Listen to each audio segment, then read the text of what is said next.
Alors aujourd'hui, lundi 1er mai 2023, uyu munsi kuwa mbere tariki ya mbere ukwezi kwa gatano muri 2023 à l'église Bethel, ku itorero Bethel nous avons commencé une semaine de jeûne et prière. twatangiye icyumweru cyo kwiriza no gusenga. C'est une semaine qui a été consacrée à la recherche de la face de Dieu. Ni icyumweru cyahariwe gushaka mu maso y'Imana. Chaque première semaine du mois, buri cyumweru cya mbere cy'ukwezi nous l'avons dédié à la recherche de la face de Dieu twacyeguriye gushaka mu maso y'Imana par le jeûne et la prière. binyuze mu kwiriza no gusenga. Chaque jour, nous jeûnons de 6 h du matin jusqu'à 18 h. buri munsi tuririza kuva saa 12 za mu gitondo kugeza saa 12 za Et après nimugoroba. 18 h, nous cassons le jeûne. nyuma ya saa 12 za nimugoroba tukagira icyo dufata.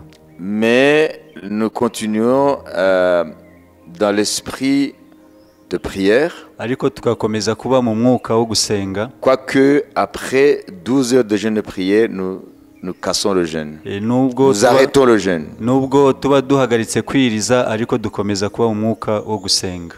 Donc le jeûne, Rero kwiriza, même s'il y en a des faux ouvriers qui en abusent, nubwo hari abita abakozi b'Imana babikoresha nabi, peut-être parce qu'ils n'ont pas été formés, bishobora kuba ari uko batigishijwe et qui discréditent l'œuvre du Seigneur. bigatesha agaciro umurimo w'Imana. Vous avez certainement suivi ce qui s'est passé au Kenya Mwumvise ibyabaye muri Kenya ces derniers jours. mu minsi yatambutse. Un faux pasteur, Uwita umushumba, il faut l'appeler faux, tukwiriye kuvuga ko atari umukozi w'Imana nyakuri, parce que même le gouvernement kenyan l'a condamné. kuko na leta ya Kenya yaramwamaganye. Bien sûr, c'est la justice qui va trancher, mais d'emblée, le gouvernement kenyan, par la bouche de son président Ruto, il a condamné la mort des fidèles de ce pasteur-là. Nubwo ubucamanza buzakora ibyabo ubwabyo, ariko leta binyuze muri perezida w'igihugu yaramaganye iyo myitwarire. Il a condamné cet acte ignoble. Yamaganye icyo gikorwa kibi. Parce que Dieu n'a pas appelé ses serviteurs pour amener les gens à la mort. Kuko Imana ntabwo yahamagaye abakozi bayo kugira ngo bajyane abantu mu rupfu. Nous sommes des serviteurs de la vérité. Twebwe turi abakozi b'ukuri, pour communiquer la vie, kugira ngo dutange ubugingo, non pas la mort. ntabwo ari ukuzana urupfu. Mais comment est-ce que ces gens sont morts? Ni gute abo bantu bapfuye? Il se pourrait qu'il les a plongés dans un jeûne sans limite. Ishobora kuba yarabajyanye mu kwiriza ubusa nta herezo. Et ils sont morts. Barapfa.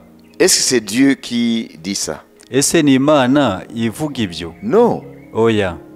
Parce que Dieu, kuko Imana, oui, Dieu demande à ce que dans la vie de son peuple, il y ait un temps de jeûne.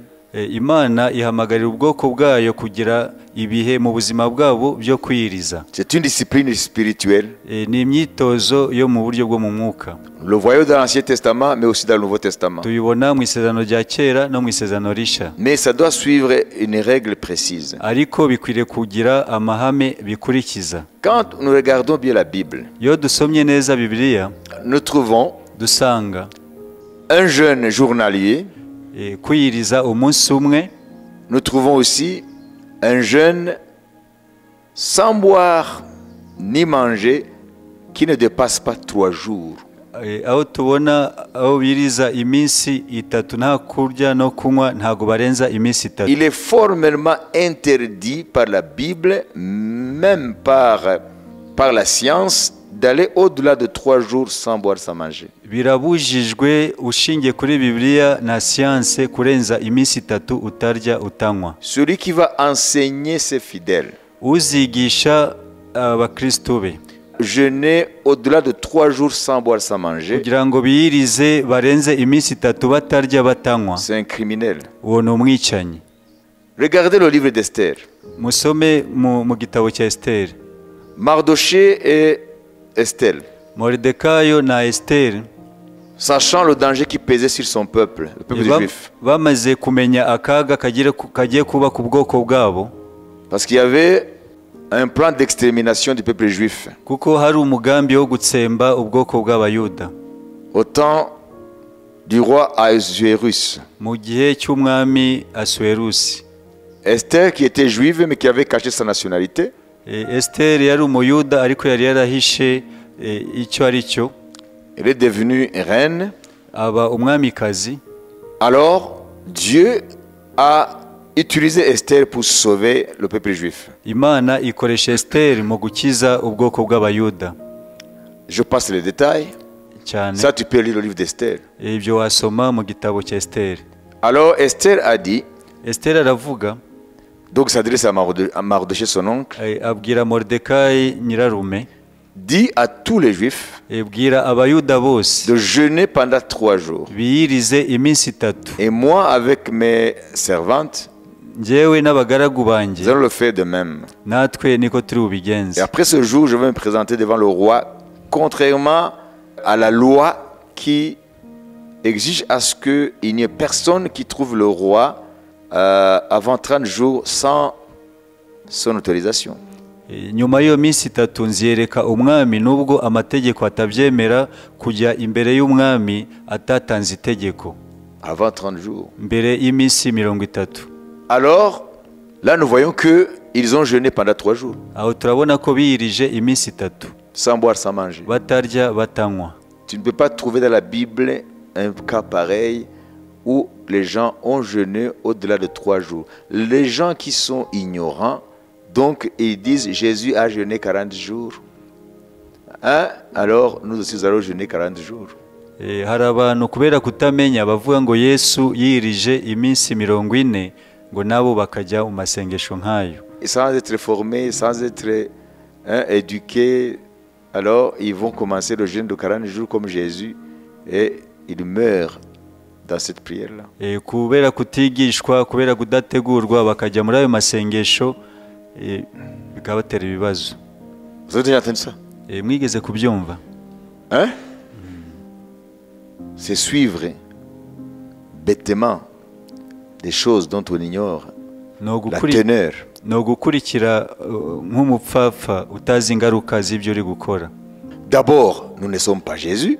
Mbere na mbere ntago turi Yesu. Deuxièmement, icya kabiri, qu'est-ce qui s'est passé dans le désert pendant les 40 jours? Ese ni iki cyabaye muri iyo minsi 40 mu butayu? Parce qu'il y a quelque chose, il y a un détail là dont les gens ne tiennent pas compte. Hari n'ibindi bivugwa mu il y a un détail par rapport au jeûne de Jésus dans le désert dont les gens ne prennent pas compte. Hari izindi ngingo zivugwa. Non, il y a un détail. Byabaye ariho akantu kavugwa mu masengesho ya Yesu y'imisi 40 mu butabiriza abantu batajya bitaho. Si vous comprenez? Alors, quel est ce petit détail? Ese ni iki kivugwamo abantu batajya bitaho? Mais un détail ne veut pas dire que c'est insignifiant. Kuvuga ko ari kitwa ko ari akantu suvuga ngo ntago gafite ingaruka. Kuvuga ko ari akagingo gato ntabwo iyo ngingo ntabwo ari kuvuga ngo nacimaze. Il y a un petit détail. Hari ingingo. Ce détail est le suivant. Iyo ngingo ni on nous dit que aratubwira ngo lorsque Jésus était dans le désert, igihe Yesu yari mu butayu, pendant le jeûne de 40 jours, uko kwiriza iminsi 40, la Bible dit, Bibiliya iravuga, les anges le servaient. Abamarayika baramukoreraga. Mais la Bible ne dit pas qu'est-ce qu'il le servait comment. Est-ce qu'il lui lavait les pieds? Bibiliya ntabwo itubwira icyo abo bamarayika bakoraga. Ese bamwozaga ibirenge? Comprenez? Qui a compris? Ninde wasobanukiwe? L'esprit a toujours des choses umwuka wera à nous communiquer. Peut-être que toi aussi tu fais partie de ces ignorants-là. Nawe ushobora kuba uri muri abo je ne t'insulte pas. Ça veut dire ne pas connaître des choses, on est ignorant. Kuba ari cyo utazi no kuvuga ngo uri ntamenya. Le français dit ignorant. Gifaransa bakwita ko uri ntamenya. Ubujiji. Ignorance. Kuba injiji. Est-ce que vous me suivez? Ese murakurikira? La Bible dit Jésus a passé 40 jours dans le désert, dans le jeûne et prière, tenté par le diable, n'est-ce pas? Bibiliya iravuga ngo Yesu yamaze iminsi 40 mu butayu ageragezwa na Satani. Et la Bible dit les anges le servaient. Bibiliya iravuga ngo abamarayika baramukoreraga. La Bible s'arrête là. bibiliya igarukiraho. Elle est très peu bavarde Rero sur certains points. abantu bakavuga Non, la Bible est très peu bavarde. bibiliya ntabwo ikoresha La Bible n'est pas explicite. ntabwo irondogora, ntabwo isobanura buri kantu, Mais ceux qui ont l'esprit, ariko abafite umwuka w'Imana ils peuvent y comprendre. babasha gusobanukirwa. Vous comprenez? Donc ne prenez pas le jour. Oh, hein, les autres sont en train de jeûner 40 jours et toi tu t'engages là-bas sans être. Tu vas avoir des problèmes. Ntuzavuge ngo abandi baririza iminsi 40 nawe Il uhita faut ujyamo. dire bye bye à papa et maman. Ukwiriye gusezera papa na mama. D'abord, tu n'es pas Jésus. Icya mbere ntabwo uri Yesu. Deuxièmement, Icya kabiri il y a quelque chose que tu ignores. hari ikintu utazi, La chose que je voulais révéler, icyo nabahishuriye. n'est-ce pas? Les anges le servaient. Abamarayika baramukoreraga, La Bible s'arrête là. Full stop. bibiliya igarukiraho. Donc, la Bible n'autorise pas à ce que quelqu'un jeûne sans manger, sans boire au-delà de 3 jours. Bibiliya ntabwo yemerera umuntu kurenza iminsi 3 atarya atanywa. Mais tu peux jeûner autant de jours si ce n'est que du matin au soir. Ariko ushobora kwiyiriza iminsi runaka, ariko ukahera mu gitondo kugeza nimugoroba. Après tu casses le jeûne. Nyuma yaho ukagira icyo ufata. Et puis il y a autre chose. Ikindi, le jeûne de Daniel. Ukwiriza kwa Daniel. Il a jeûné pendant 21 jours. Daniel yirije iminsi 21. Sans boire, sans manger. Ese nago yaryaga na nicyo yanywaga? Il a changé d'alimentation. Il prenait de vegetables. Hein? Yaryaga imboga gusa. Il a changé de régime. Yahinduye imirire. Alors, est-ce qu'il prenait vraiment ce qu'il prenait sans boire? Ese ibyo yaryaga ntacyo yanywaga? Izo mboga zari kumuniga. C'est dans Daniel. Ni muri Daniel. Donc, il a jeûné pendant 21 jours. C'est l'ange qui l'a stoppé. Parce qu'il a dit, depuis le premier jour, tu as commencé, tu as eu à cœur de prier, là, hein, Dieu a exaucé. Mais les puissances, le chef de la Perse m'ont arrêté. Yasenze iminsi 21, ni marayika wamuhagaritse ko yaje aramubwira ngo kuva utangiye gusenga Imana yarakumvise, kuko uwo marayika ngo yahagaritswe n'igikomangoma cy'Ubuperesi. Donc, Daniel a jeûné 3 semaines. Il prenait quelque chose. Daniel yirije ibyumweru 3, ariko haricyo yafataga cyo kurya. Et toi, tu es plus fort que Daniel? Wowe urusha imbaraga Daniel. Spirituellement parlant. Mu bijyanye by'umwuka. Vous comprenez? Il ne faut pas qu'on vous mente. Ntibakwiriye kubabesha. Parce que c'est en vogue aujourd'hui. Je vais jeûner autant de jours. On dirait que c'est une compétition. Bigezweho ko abantu birata ngiye kwiriza iminsi runaka. Paul dit cela. Ça semble être un vrai culte à Dieu, mais ça ne constitue que à l'exaltation de la chair. Paulo aravuga ngo ibyo bisa nkaho ari uguha Imana icyubahiro, ariko nta kindi bikuza uretse kamere. Donc s'exalter, moi je jeûne plus que celui-là. Célestin il jeûne 3 jours et il est KO. Hein? Moi je vais jusqu'à 112 jours et 3 heures et 4 minutes. Ni ukwirata wigeranye n'abandi ngo Celestin yiriza iminsi 3, ngewe ngo iminsi runaka. Ni ukwirata. Voilà, posons les bases une fois pour toutes. Dushireho urufatiro rwa nyuma. Tu peux jeûner autant de jours que tu veux.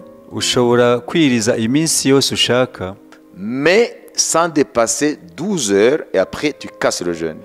Ariko utarenza amasaha 12 ukagira icyo ufata. De 6 heures du matin à 18 heures. Kuva saa 12 za mu gitondo kugeza saa 12 za nimugoroba. Tu peux jeûner sans rien prendre. Ushobora kwiriza nta kintu ufashe. Mais après il faut casser le jeûne. Ariko nyuma yaho ukwiriye kugira icyo ufata.